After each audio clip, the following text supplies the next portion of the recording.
لقل حمد یا اللہ الصلاۃ والسلام علیک یا رسول اللہ اما بعد فاعوذ باللہ من الشیطان الرجیم بسم اللہ الرحمن الرحیم لیلۃ القدر خیر من الف شہر آمنت باللہ صدق اللہ العظیم۔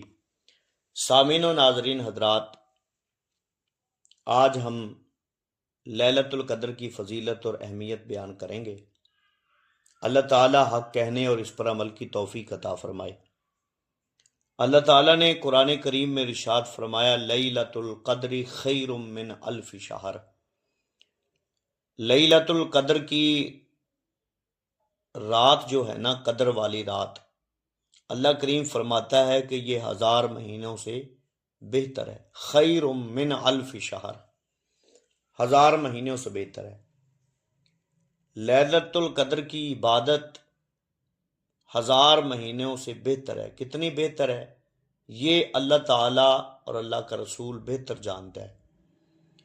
ہر انسان کے لیے اس کے اخلاص کے مطابق، جتنے اخلاص سے وہ عبادت کرے گا، جتنے اخلاص سے وہ اس رات کی عبادت اور اس رات میں قیام کرے گا، اللہ تعالیٰ اس کے اخلاص کے مطابق 1000 مہینوں سے اتنی بہتر اس کے لیے یہ رات بنا دے گا۔ تو 1000 مہینے جو 83 سال اور 4 مہینے بنتے، ایک رات کی عبادت 83 سال اور 4 مہینوں سے زیادہ ہے۔ شب قدر امت مسلمہ پر اللہ تعالیٰ کی خصوصی عنایت ہے۔ امت محمدیہ سے پہلے یہ نعمت کسی اور امت کو نہیں ملی۔ قرآن پاک کے بیان کے مطابق اس ایک رات کی عبادت 1000 مہینوں کی عبادت کے اجر و ثواب سے بہتر ہے، جن میں لیلۃ القدر نہ ہو۔ اس رات کو لیلۃ القدر اس لیے کہتے ہیں کہ اس رات کو دیگر راتوں پر خاص شرف حاصل ہے اور اس کی قدر و منزلت بہت زیادہ ہے۔ احادیث میں اس کے بہت زیادہ فضائل بیان ہوئے۔ حضرت انس رضی اللہ تعالیٰ عنہ روایت کرتے ہیں کہ جب ماہ رمضان کا مہینہ آیا تو رسول اللہ صلی اللہ تعالیٰ علیہ وسلم نے ارشاد فرمایا، تمہارے پاس ایک مہینہ آیا ہے۔ حضور نے فرمایا فیہ لیلۃ خیر من الف شہر من حرمہا فقد حرم الخیر کلہ ولا یحرم خیرہا الا محروم۔ حضور نے فرمایا اس میں ایک رات ہے جو 1000 ماہ سے افضل ہے، جو اس سے محروم ہو گیا وہ خیر سے محروم ہو گیا، اور اس کی بھلائی سے وہی محروم ہوگا جو واقعتاً محروم ہے۔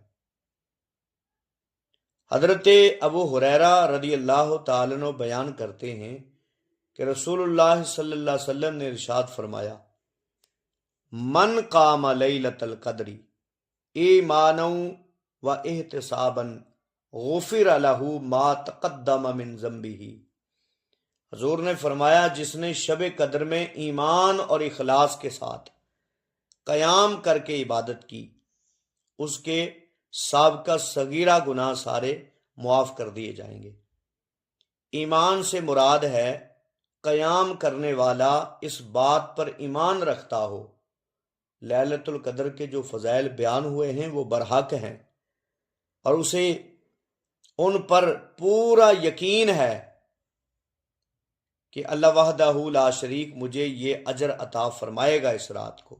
اس کا یقین اور ایمان ہونا چاہیے۔ احتساب کا مطلب ہے کہ قیام اور شب بیداری اور عبادت خالصتاً اللہ تعالیٰ کے لیے ہو، اللہ کی رضا کے لیے ہو اور اجر و ثواب کی امید پر ہو، اس میں دکھاوا اور ریاکاری اور کوئی دنیاوی مقصد نہ ہو۔ تو پھر اللہ کے محبوب صلی اللہ علیہ وسلم نے ارشاد فرمایا، اللہ تعالیٰ شب قدر کو قیام کرنے والے کے سارے گناہ صغیرہ جو ہیں اللہ تعالیٰ وہ معاف فرما دیتا ہے۔ تو یہ شب قدر کے فضائل 2 احادیث مبارکہ جو میں نے پیش کی ہیں، اللہ کے محبوب صلی اللہ علیہ وسلم نے یہ بیان فرمایا۔ اور بھی بہت احادیث ہیں جو شب قدر کے فضائل میں بیان ہوئی ہیں۔ اللہ تعالیٰ کی بارگاہ میں دعا گو ہاں اللہ تعالیٰ ہم کو شب قدر کی عبادت کی توفیق عطا فرمائے اور اس رات کو قیام کرنے کی توفیق عطا فرمائے اور اس کی تلاش کرنے کی توفیق